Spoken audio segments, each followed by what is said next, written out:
తానా ఎన్నికల్లో Naren Kodali panel bumper victory సాధించింది. TANA executive vice president గా నరేన్ కొడాలి విజయం సాధించారు. తానా బోర్డ్ ఆఫ్ డైరెక్టర్స్ గా లావు శ్రీనివాసరావు, పొట్లూరి రవి, వేమన మల్లికార్జున గెలిచారు. కొడాలి నరేన్ 13,225 ఓట్లు సాధించి ప్రత్యర్థి సతీష్ వేమూరుపై విజయం సాధించారు. సెక్రటరీగా వెంకటరాజా కసుకుర్తి, ట్రెజరర్ గా భరత్ మద్దినేని ఎంపికయ్యారు. మిగతా పదవుల్ని కూడా నరేన్ ప్యానెలే గెలుచుకుంది.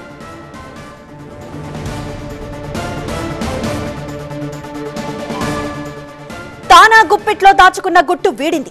ఎగ్జిక్యూటివ్ వైస్ ప్రెసిడెంట్ గా నరేన్ కొడాలి గెలిచారు. నరేన్ కొడాలి ప్యానెల్ కి కూడా ఓట్ల వర్షం కురిసింది. అయితే నెక్స్ట్ ఏంటి? తానా తనలాగే ఉందా? రాజకీయాల సుడిగుండంలో చిక్కుకుందా? తెలుగు ఎన్ఆర్ఐలకు అండగా ఉన్న తానాలో కలిసిమెలిసి పనిచేసే బాండింగ్ తగ్గుతుందా? ప్రెసిడెంట్ ఎలక్షన్ వరకు ఒక లెక్క, ఆ తర్వాత ఒక లెక్కగా మారిందా?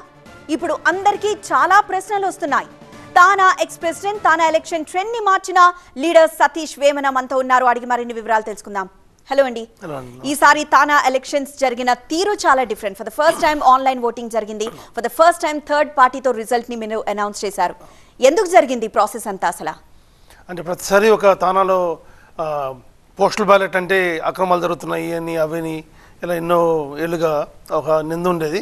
అది కూడా పోగొట్టాలని చెప్పి ప్రతి ఒక్కరికి ఈమెయిల్లో ఎలక్షన్ కోడ్ వస్తే ఆ కోడ్లో ఆన్లైన్లో ఓటింగ్ చేసి ఫస్ట్ టైం చాలా ఫాస్ట్గా రిజల్ట్స్ అనౌన్స్ చేయడం జరిగిందంటే. రైట్. అంటే సభ్యులుగా, అంటే ఒక జనరల్ ఎలక్షన్స్, మన ఇండియాలో జనరల్ ఎలక్షన్స్ ఎలా అయితే సాగుతాయో అంత హోరాహోరీగా సాగింది. ఎందుకు ఈ పరిస్థితి వచ్చింది? అంటే అమెరికాలో ఓ పెద్ద సంస్థ, ప్రాచీన సంస్థ, 50 ఏళ్ళుగా ఉన్న సంస్థ. అక్కడ ఈరోజు దాదాపుగా ఇండియన్స్ మాకు 6 మిలియన్ ఉంటే అందులో దాదాపుగా 2 మిలియన్ తెలుగు వాళ్ళే ఉన్నాం. అందులో తెలుగు వాళ్ళు హైయెస్ట్ ఫ్రమ్ తానాలో ఉన్నారు, 1,00,000 మంది సభ్యులు. సో డెఫినెట్గా మాకు ఇక్కడ ఎలక్షన్స్ ఎలా ఉంటాయో ఈ ఎలక్షన్స్ని అక్కడ మరిపిస్తూ ఉంటాయి. సో ప్రతి ఒక్కరికి ఇలా ఈ గత 2 మంత్స్గా ఈ ఎలక్షన్స్ గోల్ తప్ప వేరే గోల్ లేదు. మాకు ఎప్పుడు ఇది ఒక ప్రెస్టేజ్గా తీసుకుని మంచిగా చాలా గట్టిగా జరుగుతాయండి ఎలక్షన్స్. కానీ యాక్చువల్గా మీ హయాం నుండే ఈ ఎలక్షన్ అనే ప్రాసెస్ మీద ఒక ఇంప్రెషన్ క్రియేట్ కావడం, ప్రత్యర్థి అనే ఒక మాట రావడం, తానాలో అలాంటి మాట రావడం అనేది మీ హయాం నుండే ప్రారంభమైంది అంటారు. నిజమేనా? అంటే కొంతవరకు నిజమే అని చెప్పుకోవచ్చింది.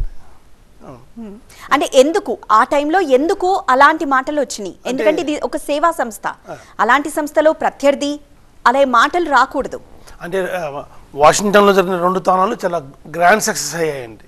అంటే 2007 తానాలో ఆ రోజు నారా చంద్రబాబు నాయుడు గారు రావడం, బిల్ క్లింటన్ రావడం, అలాగే అప్పట్లో కనివిని ఎరుగిన రీతిలో అప్పుడు దాదాపు 15,000 పీపుల్ రావడం వాషింగ్టన్లో. అలాగే 2019లో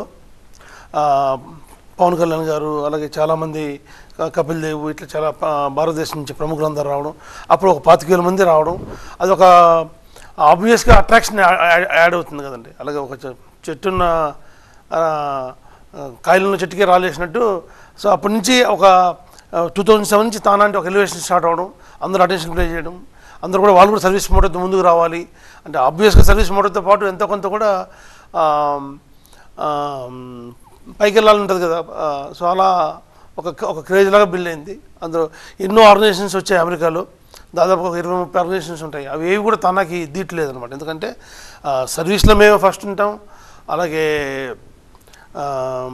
పబ్లిసిటీలో మేము ఫస్ట్ ఉంటాం, ఆర్గనైజేషన్లో డబ్బులు ఉండేది మా సంస్థకే, అన్నీ ఉన్న సంస్థ అతిపెద్ద సంస్థ.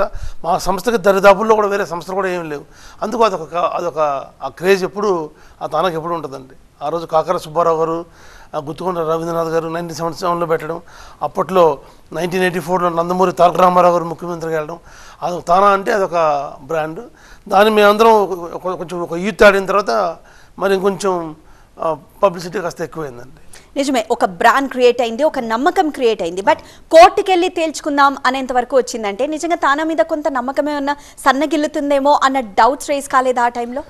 అంటే అప్పుడప్పుడు ఎలక్షన్స్ అప్పుడు కొంచెం ఆ తానాకి షేక్ వస్తుంది, మళ్ళీ ఎలక్షన్ అయిపోతే అన్ని మామూలు అయిపోతాయి. ఎందుకంటే ఈరోజు తెలుగు వాడికి ఆపద వస్తే ఎక్కడ అలాస్కాలో MBBS మూర్తి గారు చనిపోయిన, అలాగే సాన్వి రెడ్డి ఫిలడెల్ఫియాలో 3 ఏళ్ళ పాప చనిపోయినా ఫస్ట్ గుర్తుకొచ్చే తానానే అండి. ఫస్ట్ ఫోన్ గోస్ట్ తానా. తెలుగు వాడికి అమెరికాలో ఏ యాక్సిడెంట్ అయినా సరే, ఏ ఇబ్బంది వచ్చినా, home side, suicide, accident, death, water accident ఏదైనా సరే ఫస్ట్ తానానే రెస్పాండ్ అవుతుంది. ఎవ్రీవన్ వేరే ఆర్గనైజేషన్స్ కూడా తానానే అప్రోచ్ అవుతాయి. అంత మంచి పేరు ఉంది మాకు. అలాగే ఎవ్రీ ఇయర్ $4-5 million ఇండియాలో ఖర్చు పెడతాం, ఆంధ్రలో తెలంగాణలో ఖర్చు పెడతాం. అలా చేసే సంస్థ ఏది లేదు. కాబట్టి ఎస్, మీరు చెప్పిన మాట ఎగ్జాక్ట్లీ వాస్తవమే. వచ్చినప్పుడల్లా మమ్మల్ని అడుగుతారు ఇక్కడ ఎందుకు అంత గొడవ పడతారు అనేది. ఆ ఎలక్షన్స్ అలా అంత ఈగోయిస్ట్గా తీసుకుంటాం. అలాగే సర్వీస్ వచ్చినప్పుడు అంతే కసిగా పనిచేస్తాం.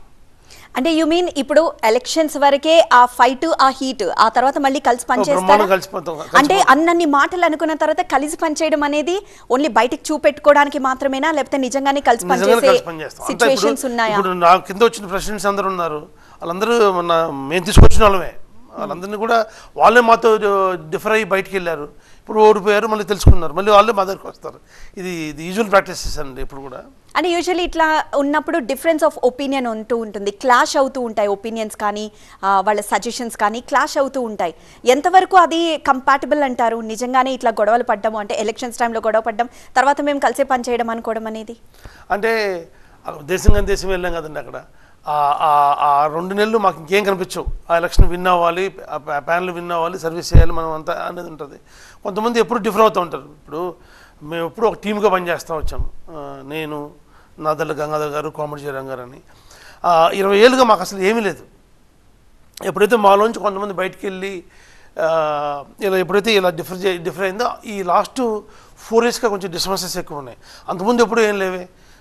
నాకైతే నేను ఎప్పుడు నాకు 2 ఎలక్షన్లు అయ్యాయి. నాకు ఆర్ఎల్బీపీగా అంటే ఫస్ట్ పొజిషను, తర్వాత ప్రెసిడెంట్గా అనే అయ్యాయి. మధ్యలో ఏ పొజిషన్స్కి ఎలక్షన్స్ లేవు, అన్నీ నాన్మస్గానే అయ్యాయి. అలాగే నేను ప్రెసిడెంట్గా ఉన్నప్పుడు 45 పొజిషన్లు ఏకగ్రీవంగా చేశాం. అంటే దాని అర్థం ఏంటి, అసలు ఎలక్షన్సే లేకుండా చేయగలిగాం. సో దాని అర్థం ఏంటంటే ఎప్పుడు మేము పోటాడుకుంటూ ఉంటామని కాదు, అప్పుడప్పుడు అలా వచ్చినప్పుడు మటుకు we go to the peak, అంతే తప్ప మళ్ళీ అన్నీ సెట్ అవుతామండి. సో సతీష్ గారు, ఎండ్ ఆఫ్ ద డే మీరు కలిసే పనిచేస్తా అంటారు, తానా దానికి ఉన్న పేరుని నిలబెడతా అంటారు. తప్పకుండా ఇట్స్ బ్రాండ్. తానా అనేది అమెరికాలో తెలుగువాడి గుండె చప్పుడు.